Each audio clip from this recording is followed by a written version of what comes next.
అవుతారు. ఇక ద్వాదశ రాశుల వారందరూ కూడా పాటించడానికి వీలుగా ఉన్నటువంటి పరిహారం ఏదైనా తెలియజేస్తారా? ద్వాదశ రాశుల వారికి పరిహారం, 12 రాశుల వారికి కూడా ఈ రోజున అందరూ గోవిందనామాలు కానీ అలాగే వెంకటేశ్వర స్వామికి సంబంధించిన అష్టోత్తరాలు శతనామావళి చేసుకోవడం, లేనట్లయితే విష్ణు సహస్రనామాలు విన్నా కూడా చాలా మంచి ఫలితం ఉంటుంది.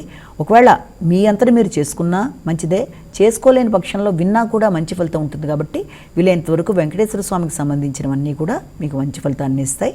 దాంతోపాటుగా అవకాశం ఉన్నట్లయితే వెంకటేశ్వర స్వామికి సంబంధించిన దేవాలయ సందర్శన కూడా మీకు మంచి అభివృద్ధిని కలిగిస్తుంది. కనుక అవకాశం ఉన్నట్లయితే దేవాలయ సందర్శన కూడా చాలా మంచిది.